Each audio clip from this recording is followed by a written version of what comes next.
안녕하세요 여러분들, 박쌤 컴퓨터입니다. 자, 이번 시간에는 커말 2급 1과목 컴퓨터 일반 핵심 정리 문제를 풀어보겠습니다. 각각 1과목 50문제, 2과목 50문제 해가지고요, 총 100문제를 갖다가 풀어보겠습니다.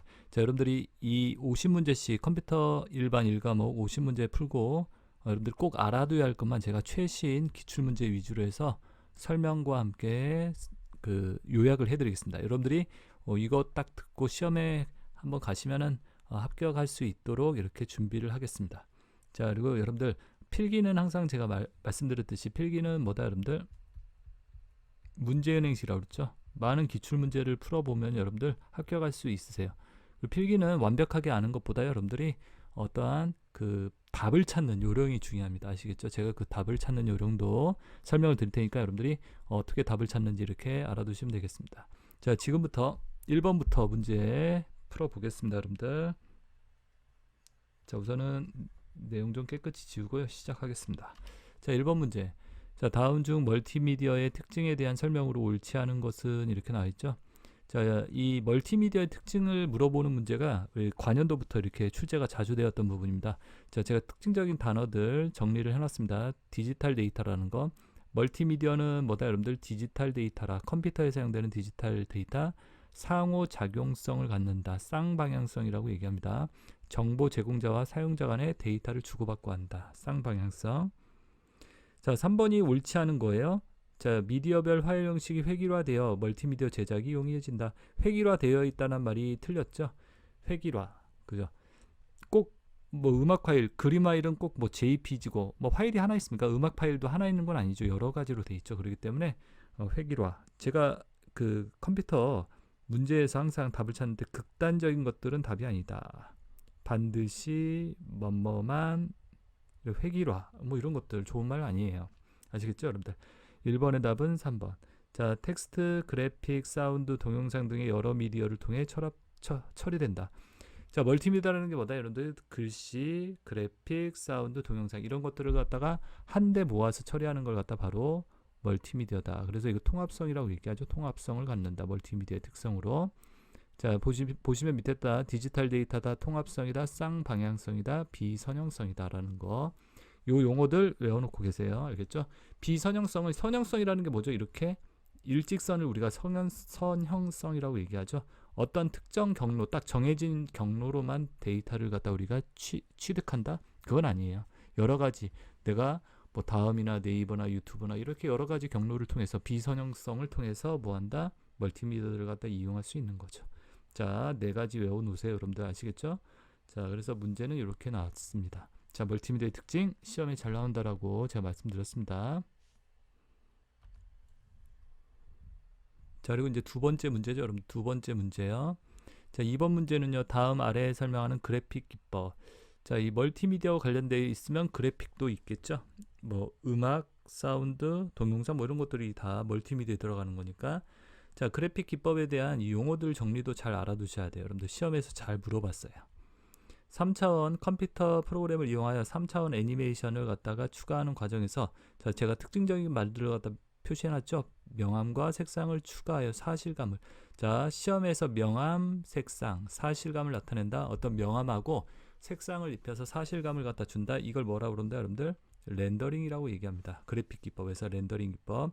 자, 렌더링 뭐라고요? 명암, 색상, 사실감. 이 세 단어를 갖다가 뭐한다?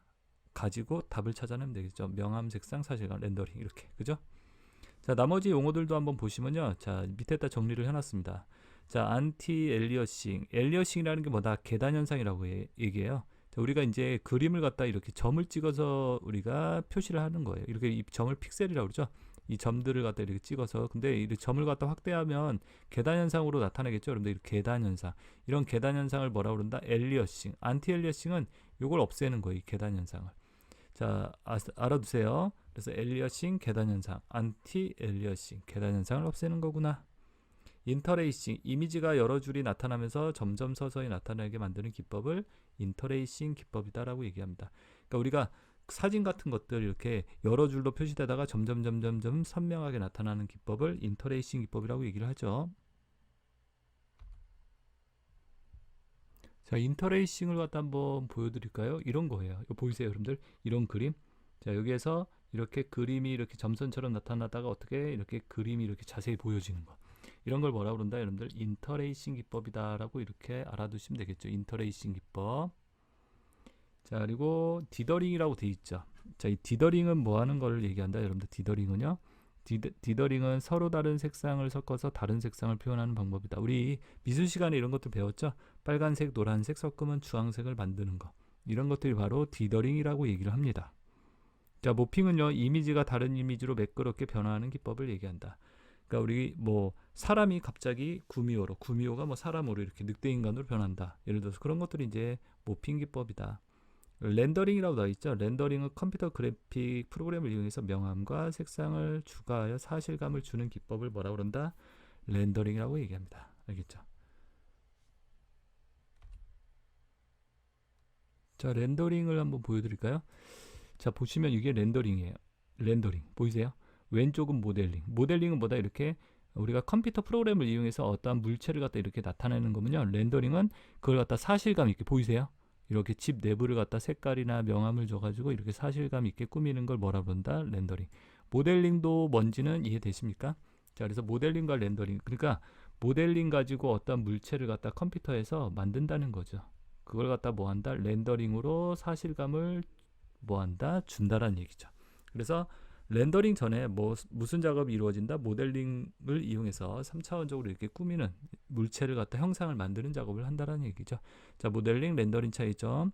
자, 그래픽 용어들 이렇게 설명을 드렸습니다. 그래픽 용어들 알아두시라고요. 반드시. 자, 그리고 여러분들 3번이요. 다음 중 멀티미디어 기법에 대한 설명으로 옳지 않은 거. 자, 그래서 그거와 관련된 문제를 갖다 한번 뽑아봤습니다. 자, 안티엘리어싱은 뭐다? 2차원 그래픽에서 개체 색상과 배경 색상과 경계면의 픽셀을 갖다 표현함으로써 경계면을 부드럽게 하는 거다. 그죠? 이렇게 부드럽게 처리하는 거라 그랬죠? 자, 안티엘리싱이라는 용어 구분하시고. 자, 두 번째 모델링. 모델링은 컴퓨터에서 명암 색상, 사실감을 준다라고 돼 있네요. 그건 뭐예요? 여러분들 모델링이 아니라 렌더링이라고 얘기를 해야겠죠. 2번은 틀렸죠. 2번은 뭐에 대한 설명? 렌더링에 대한 설명이다라는 거. 모델링은 컴퓨터 프로그램을 이용해서 3차원적으로 어떤 물체를 갖다가 나타내는 기법이다 라고 알아두시면 되겠죠. 디더링은 위에서 했었죠. 제한된 색을 섞어서 다른 색을 갖다가 여러 색을 갖다 나타내는 기법이다. 모핑은 하나의 이미지에서 다른 이미지로 서서히 변화하는 과정을 나타내는 기법. 자, 이렇게 해서 구분을 갖다가 해두시면 되겠죠. 멀티미디어 기법에 대해서. 자, 그래서 3번 문제는 2번이요.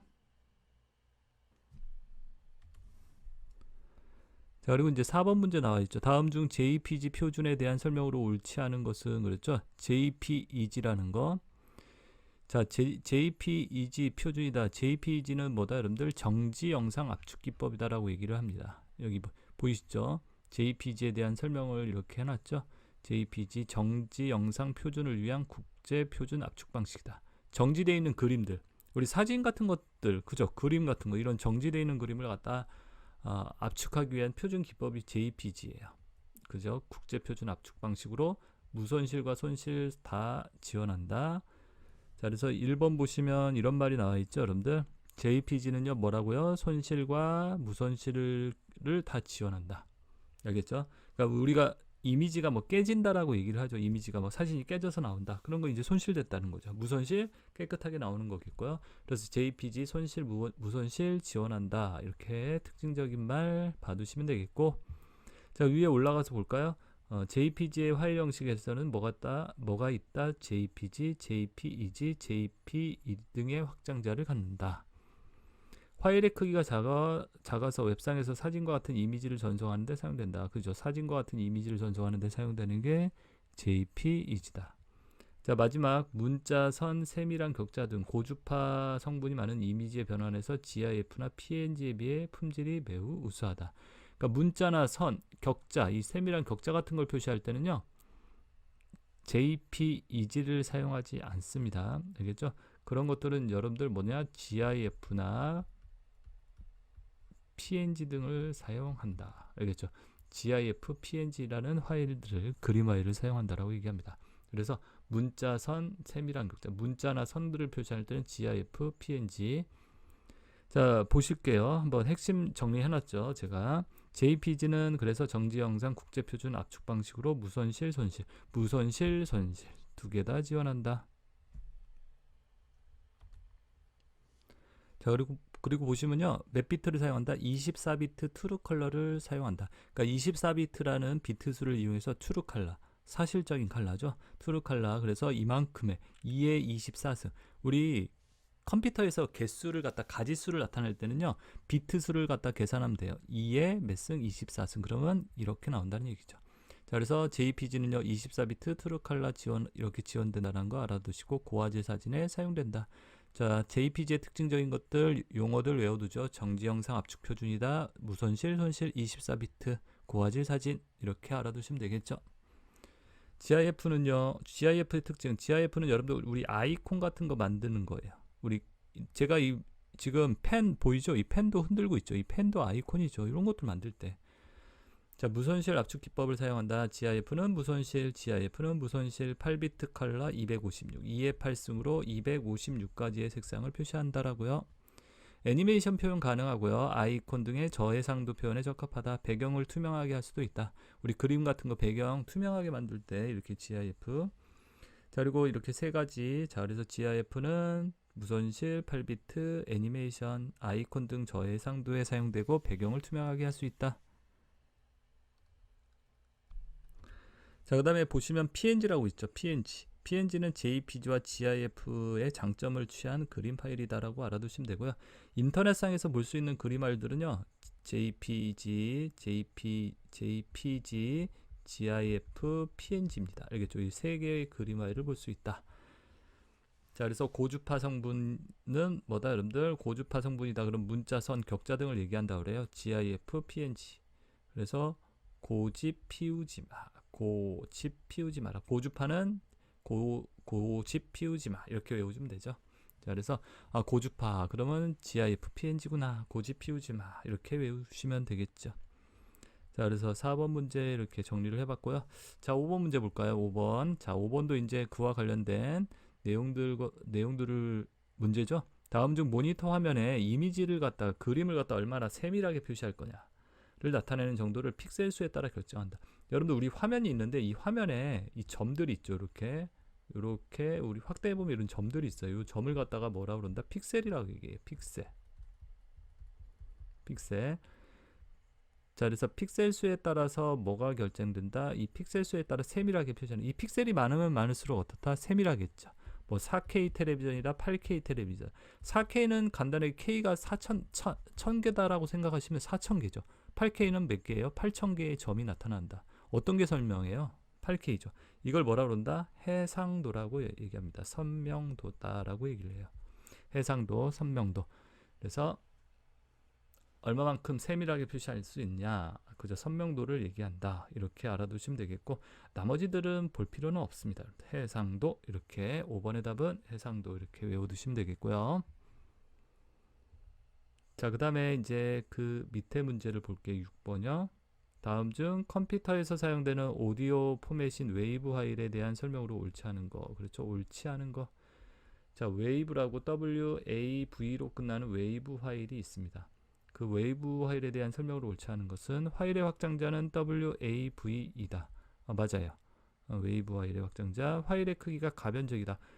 여러분들 음악이 길이가 딱 정해져 있는 거 아니죠? 가변적이죠. 어떤 거는 뭐 클 수도 있고 작을 수도 있고 음악에 따라 달라지겠죠. 가변적이다. 2번도 맞는 말이죠. 1번, 2번 맞고 3번 윈미디어 플레이라는 프로그램이 있어요. 윈도우에서 이 프로그램으로 뭐한다? 재생한다. 시험 문제에서 편집은 할 수 있다 없다 이런 거 나오는데 안 돼요. 이거 윈미디어 플레이어 갖다 오디오나 동영상 같은 거 보거나 들을 수는 있는데 편집은 되지 않는다. 그 다음에 4번 음높이, 음길이, 세기 등의 다양한 음악 기호가 정의되어 있다. 자, 이거는 미디에 대한 설명이다라고 이렇게 제가 적어놨습니다. 미디, 음높이, 음길이, 세기 등을 갖다 표현한 거다. 이거는 미디가 뭐냐? 미디는요, 악기 소리를 갖다 재생하기 위한 규격이다. 표준 규격, 악기. 우리 컴퓨터에서 악기 소리 같은 걸 재생을 시키죠. 여러분들 뭐 드럼이라든지 기타라든지 뭐 이런 것들을 갖다가 뭐 한다? 미디라는 걸 이용해서 재생을 시킨다고 합니다. 그런 걸 만드는 규격이 바로 미디다라는 거 알겠죠? 자, 그래서 높이, 음의 길이, 세기 등 자, 음악 기호가 정의되어 있는 걸 뭐라고 그런다? 미디다. 악기 소리를 재생할 때 쓴다. 높이, 길이, 세기, 악기 이렇게 특징적인 단어를 가지고 외워놓으면 되겠죠. 그게 미디라는 거. 6번의 답은 4번이요. 자, 그리고 이제 7번 문제죠. 7번은요. 다음 중 네트워크 장비와 관련해 라우터에 대한 설명이다. 옳은 것은 그랬죠. 자, 라우터라고요. 라우터. 네트워크 장비 중 라우터요. 네트워크 장비도 시험에 잘 나오는 겁니다. 지금 제가 이렇게 설명드리는 문제들은요. 다 중요한 것만 제가 최신 기출문제에서 압축해서 여러분들 설명을 드리는 거예요. 알겠죠? 그러니까 꼭 보고 시험장에서 좋은 결과 있기를 바라겠습니다. 자, 라우터에 대한 설명으로 옳은 거 그랬죠? 자, 라우터는 뭐냐? 2번이 답이죠. 네트워크상에서 가장 최적의 IP 경로를 통해서 자, 최적이라는 말, 경로 이렇게 알아두시면 돼요. 최적의 경로를 통해서 전송하는 장비다. 그러니까 우리 내비게이션 있죠. 차에서 내비게이션이라고 생각하면 돼요. 내비게이션. 내비게이션이 뭐죠? 어떤 길을 찾아갈 때 우리가 최적의 경로를 통해서 빠르게 갈 수 있도록 해주는 거죠. 그런 역할을 하는 게 뭐다? 바로 라우터다라고 이해하시면 되고요. 자, 1번에 대한 네트워크 장비는 뭐냐? 네트워크를 구성할 때 여러 대의 컴퓨터를 연결할 수 있게 해주는 회선을 통합 관리하는 장치다. 회선을 통합 관리한다. 자, 이걸 집선 장치라고 얘기합니다. 집선 장치. 그러니까 이렇게 선이 모인다 이 뜻이죠. 그러니까 인터넷선은 하나인데 여러 대의 컴퓨터를 연결할 수 있게 해준다. 그걸 바로 뭐라고 그런다? 허브라고 얘기합니다. 허브. 그래서 여러분들 USB 허브라는 거 들어봤죠? USB 허브다. 그럼 뭐예요? USB를 여러 개 연결할 수 있게 만든 게 USB 허브죠? 자, 이런 것도 여러분들이 한번 이렇게 직접 확인해 보시면 뭐 크게 어렵지는 않겠죠? 자, 한번 보여드릴까요? 제가 이런 거 이렇게 딱 검색해 보면 되잖아요, 여러분들. 어떻게 생겼는지, 그죠?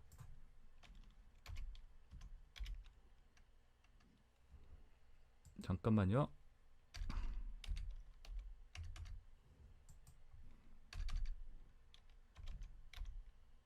USB 허브, 그죠?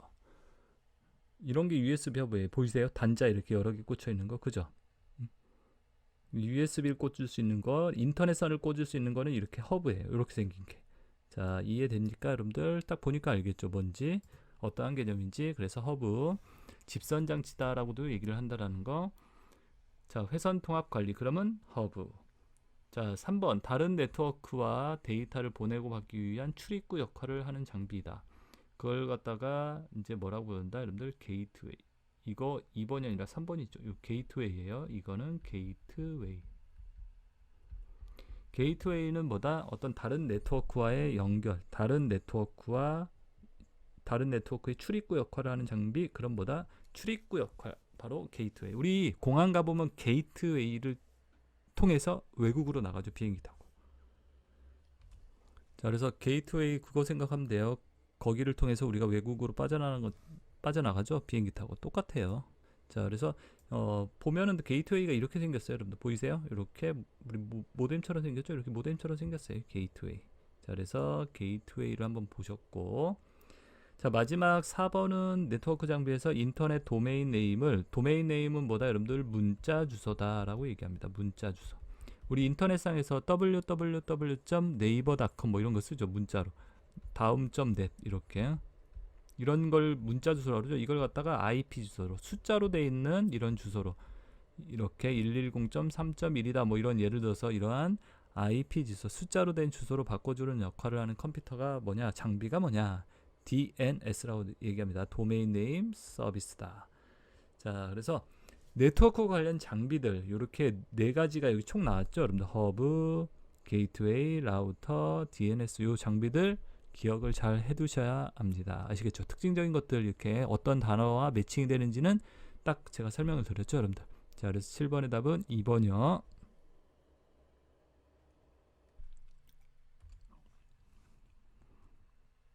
자, 이제 8번 문제죠. 여러분들 8번 문제 볼게요.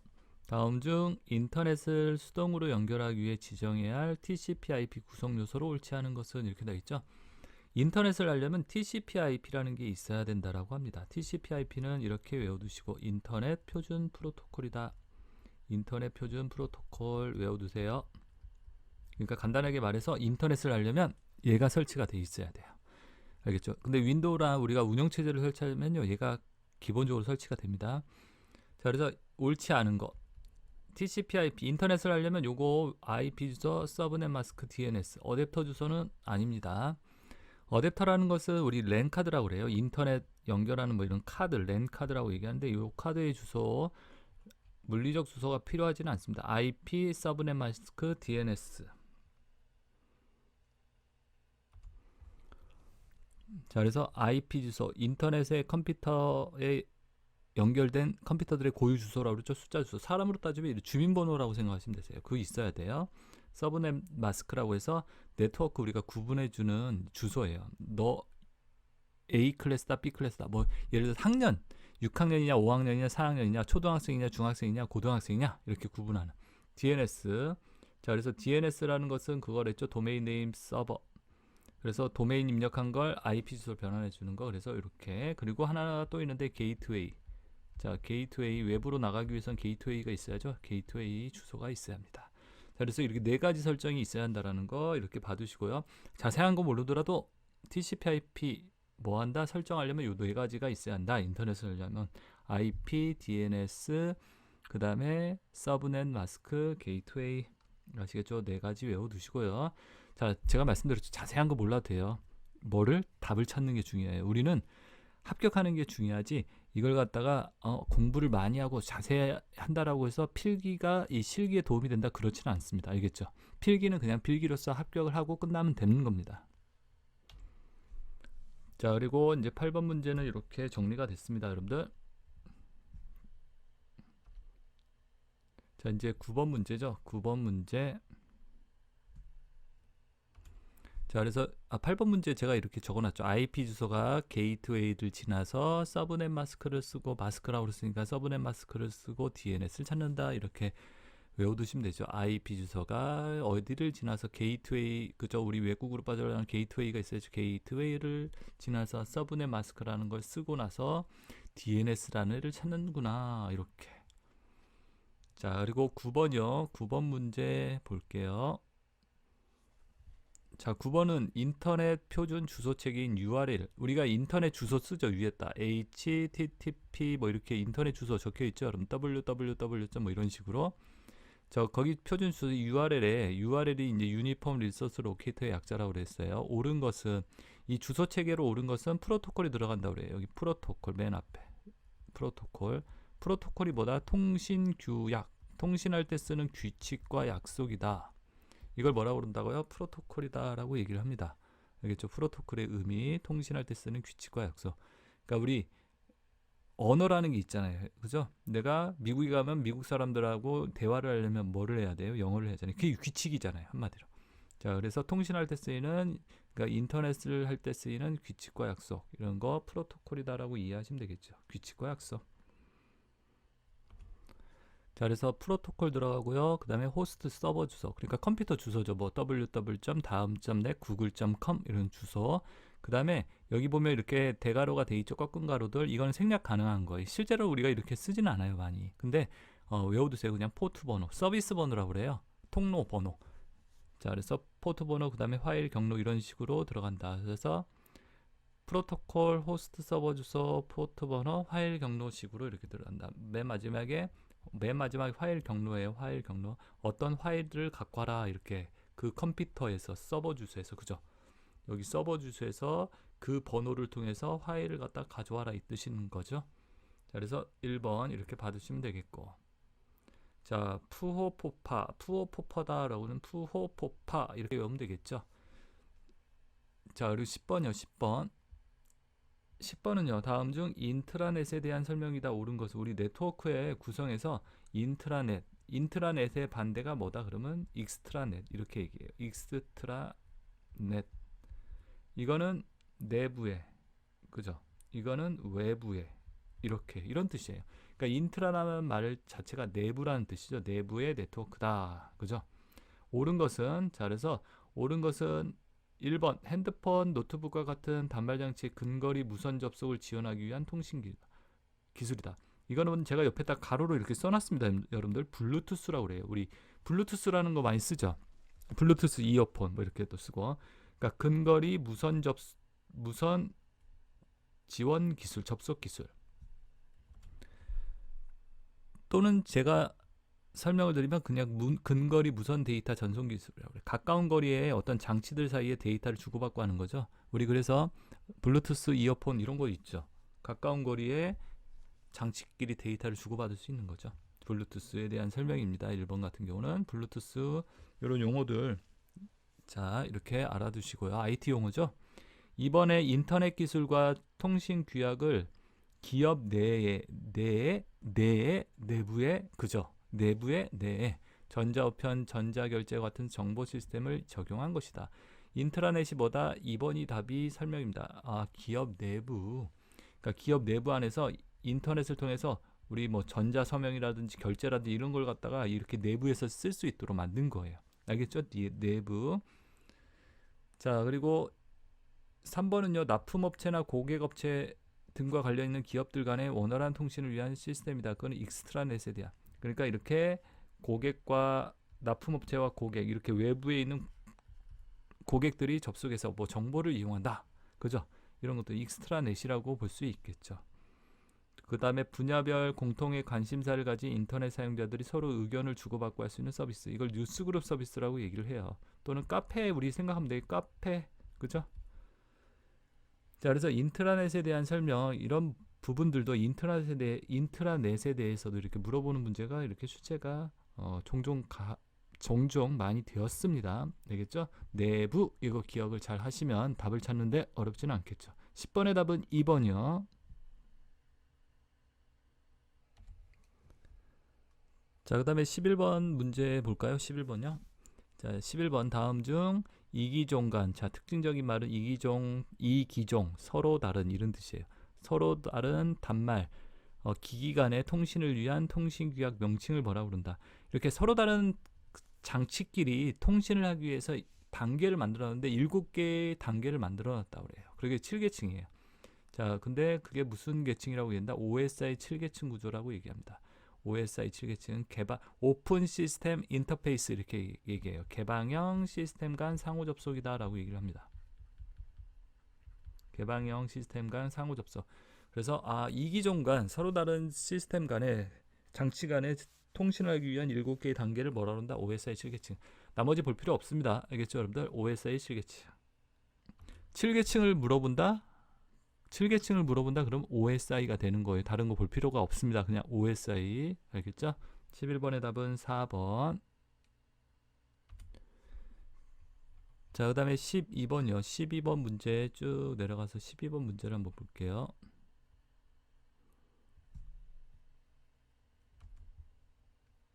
자, 12번 문제. 자, 윈도우에 대한 문제죠. 이제 윈도우에서 바로가기 키에 대한 설명으로 옳지 않은 것. 자, 윈도우에서 바로가기 키 이것도 우리 옛날부터 이런 바로가기 키에 대한 문제들은 잘 물어봤다라는 거 제가 말씀드릴게요. 제가 지금 설명하는 문제들은 여러분들 최신 기출 문제에서 제가 중요한 문제들만 뽑아서 이렇게 정리를 해놓은 거예요. 아시겠죠? 그러니까 문제 하나하나씩 여러분들이 보면서 지금 이해되시죠? 특징적인 것들 이렇게 다 기억을 하시면 됩니다. 자, 옳지 않은 거. 자, 1번 외워두세요. 컨트롤 ESC 시작 메뉴 표시한다. 우리 바탕화면에 이 밑에 작업 표시줄 있죠? 여기 윈도우 버튼 이런 거 있고 딱 누르면 메뉴 나오죠. 그 시작 메뉴 부르는 키예요. 눌러보세요 한번 여러분들이. 컴퓨터는 실습하는 게 가장 머릿속에 오래 남아요. 알겠죠? Shift F10은 바로가기 메뉴 오른쪽 버튼 누르면 나오는 메뉴를 뭐라고 그런다? 바로가기 메뉴 Shift F10 외워주시고 Alt Enter는 뭐라고요? 선택한 항목 실행하는 게 아니다. 우리 어떤 아이콘 실행하겠다 그러면 엔터키 치면 되죠. Alt Enter는 뭐다? 여러분들 Alt Enter는 선택한 항목의 속성을 표시한다. 정보, 속성 표시. 자, 윈도우즈 로고키 있죠. 우리 키보드에 윈도우 로고키 있죠. 거기에 2라고 같이 누르면 탐색기가 실행이 된다. 자, 기본적인 단축키들 이렇게 알아두셔야겠고요. 여기 나와 있는 것들. 그 다음에 Shift Delete 키는 휴지통을 거치지 않고 완전히 삭제할 때 쓰는 키이기도 합니다. Shift Delete Shift 딜리트, 그 다음에 Alt 프린트 스크린 키라고 있죠. 현재 활성화된 창만 클립보드에 복사한다. 내가 계산기라는 창을 쓰고 있어요. 이 창을 갖다 복사하겠다. 이 창 자체를. 그게 이제 Alt 프린터 스크린 키. 프린터 스크린 키는 전체 화면을 복사한다는 거예요. 클립보드에. 클립보드라는 것은 여러분들 우리 임시 기억 장소라고 해요. 그러니까 윈도우에서 임시로 데이터를 보관하는, 우리 복사한다, 잘라내기 한다. 그럼 그런 데이터들이 어디에 저장돼 있다? 바로 클립보드에 저장이 돼 있다는 얘기죠. 자, 그래서 12번의 단축키 틀린 것은 3번이고 나머지 이렇게 단축키들도 기억을 해 두셔야 합니다.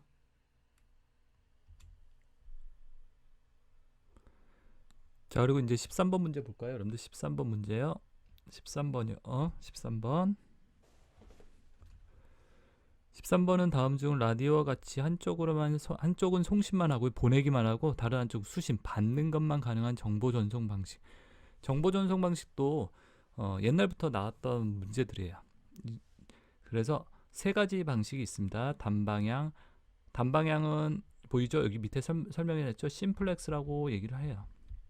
심플렉스. 그래서 한쪽 방향으로만 데이터를 전송을 한다. 받기만 하고 한쪽에서는 TV나 라디오. 자, TV, 라디오 어때요? 방송국에서 우리한테 보내기만 하죠. 우리는 받기만 하고. 자, 그래서 라디오, TV 나오면 단방향, 이렇게 답을 찾으면 되겠죠.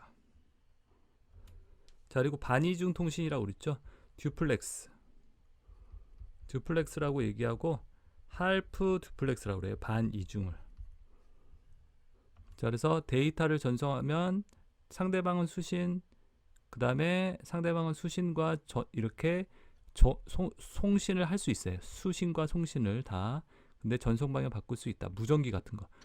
그러니까 동시에는 안 되는 거예요. 자, 특징은 동시에 안 된다. 보내고 받고 할 수 있는데 동시에. 무전기 같은 거 있죠. 독수리 나와라 오바. 여기는 독수리 뭐 이렇게 말하고 듣고 하죠. 근데 동시에는 안 되는 거. 그걸 뭐라고 한다? 반밖에 안 되는 이중이다. 반이중. 전이중은 뭐다? 한 번에 데이터 송수신이 가나. 동시에 보내고 받고 다 한단 말이죠. 전화 같은 거. 그죠? 자, 그래서 정보 전송 방식의 세 가지. 단방향, TV, 라디오, 반이중, 무전기, 전이중, 전화. 동시에 가능하다. 이렇게 구분이 되겠죠, 여러분들? 13번의 답 1번이요.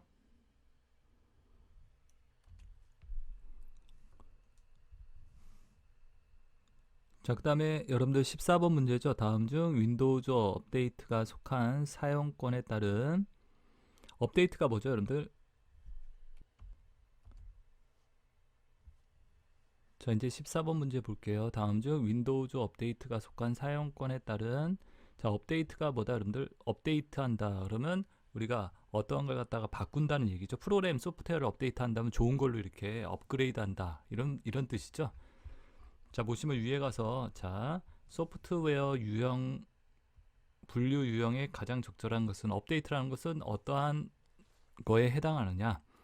자, 패치 버전이라고 얘기합니다. 업데이트를 갖다. 여기 보시면 이제 알파, 트라이얼 버전 뭐 이렇게 나와 있죠. 프리웨어. 자, 그리고 소프트웨어 분류를 갖다 이렇게 해 놓은 겁니다. 보시면요. 자, 이런 소프트웨어 분류도 시험에 잘 나왔습니다, 여러분들. 상용 소프트웨어라고 돼 있죠. 돈 주고 우리가 구입하는 이런 소프트웨어들은 상용 소프트웨어라고 얘기합니다. 자, 그리고 패치 버전은 프로그램의 오류 수정이나 성능 향상을 위하여, 그러니까 한마디로 업그레이드, 보완해주는 프로그램을 갖다가, 자, 보완해주는 프로그램을 일부를 갖다가 그러니까 변경해주는 프로그램이다. 그걸 갖다 뭐라 그런다? 패치 버전이다 라고 얘기합니다. 그러니까 어떤 프로그램에 오류가 있는데 그걸 갖다 수정한다. 우리 패치 프로그램을 설치한다라고 얘기를 하죠. 자, 그 다음에 알파 버전이다. 그럼 회사 내부에서 테스트할 목적으로 제작하는 프로그램을 뭐라 그런다? 알파 버전 이렇게 얘기합니다. 그러니까 내가 정식으로 출시하기 전에 회사 내부에서 테스트할 목적으로 만드는 그 테스트 프로그램이 알파 버전 이렇게 이해하시면 되겠죠. 자, 그리고 여러분들 거기 보면 트라이얼 버전이라고 있는데 트라이얼 버전은 여러분들 구매하기 전에 이렇게 미리 사용할 수 있도록 만든, 미리 사용할 수 있도록 만든 프로그램이에요. 한 1개월 정도 써봐라 이렇게, 이런 것들. 그게 이제 트라이얼 버전이라고 생각하시면 되세요. 그러니까 우리 뭐 대여품 같은 거 있죠, 여러분들. 이렇게 물건 사기 전에 이렇게 쓸 수 있도록 그게 만든 게 이제 트라이얼 버전 프로그램이다라고 이해하시면 되겠고요. 여기 이제 프리웨어 나와 있죠. 알파 버전은 아까 테스트할 목적, 회사 내에서 테스트할 목적으로 제작하는 프로그램. 베타는 뭐다? 일반인한테 테스트할 목적으로 배포하는 프로그램이 이제 베타 버전입니다. 자, 그래서 알파 회사 내부에서, 베타는 일반인한테 쉐어웨어는 기능이나 날짜 제한을 두는 정식 프로그램을 유도하는 프로그램이다. 어떤 기능을 갖다가 제한을 두는 거예요.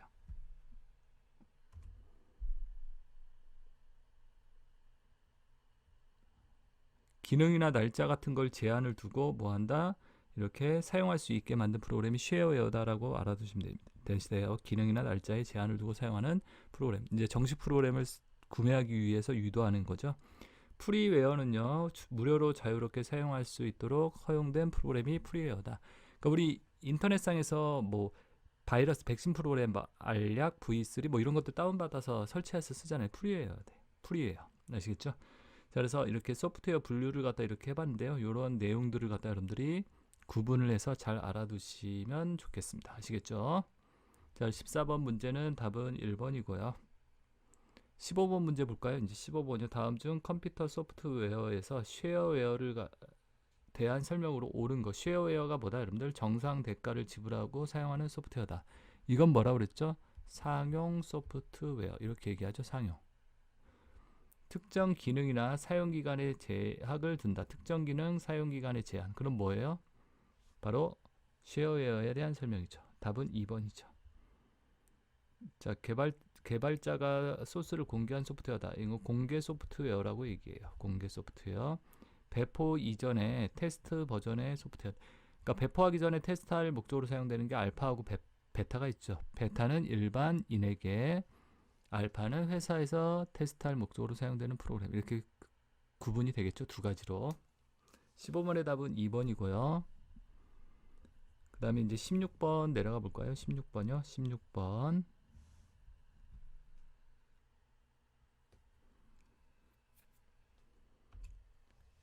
16번 볼게요. 차세대 웹 표준으로 텍스트 하이퍼링크를 이용한 문서 작성. 자, 문서 작성 중심으로 된 기존의 오디오, 비디오 등의 다양한 부가 기능을 추가하여 멀티미디어 콘텐츠를 액티브X 없이도 웹 서비스를 갖다 제공할 수 있는 언어가 뭐냐? 자, 차세대 웹 표준 언어라고 얘기합니다. 우리 인터넷상에서 홈페이지 보죠. 그럼 홈페이지를 만들 때 쓰는 언어가 뭐냐? 바로 HTML5입니다. 5. HTML5 차세대 웹 표준 언어다라고 이렇게 이해하시면 되고요. XML 여기 설명돼 있죠. 기존의 HTML 인터넷 문서의 그 단점을 보완해서 만든 언어가 뭐냐? 그러면 XML이다라고만 이해하시면 되고, 이 두 번째 버머리라고 돼 있죠. VRML 3차원 가상 언어. 그러니까 홈페이지 같은 걸 갖다 3차원적으로 입체적으로 꾸밀 수 있도록 만든 3차원 가상 언어 이렇게 외워두시면 되고, JSP는 자 JSP라고 나와 있죠. JSP는 자바 서버 스크립트 언어다라고 얘기합니다. 우리 자바라는 그 인터넷상에서 쓰는 프로그램을 만들 때 쓰는 언어가 있는 걸 갖다가 이제 JSP라고 얘기합니다. 서버에서 사용되는 프로그램 언어다라고 이해하시면 되겠죠. 16번의 답은 3번이요.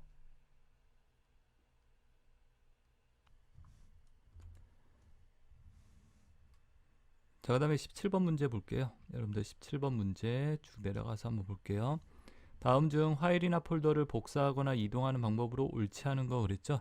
옳지 않은 걸 골라봐라 그랬죠? 자, 폴더를 마우스로 선택한 후 동일한 디스크 드라이브에 다른 폴더로 끌어다 놓으면 이동이 된다. 그죠? 끌어다 놓으면 이동돼요. USB에 저장된 파일을 마우스로 선택한 후 바탕화면으로 끌어다 놓으면 뭐가 된다? 복사가 된다. 이거 복사되고요. 3번 파일을 마우스로 선택한 후에 컨트롤 키를 누른 채로 같은 드라이브에 다른 폴더로 끌어다 놓으면 복사가 된다. 이것도 복사되고요.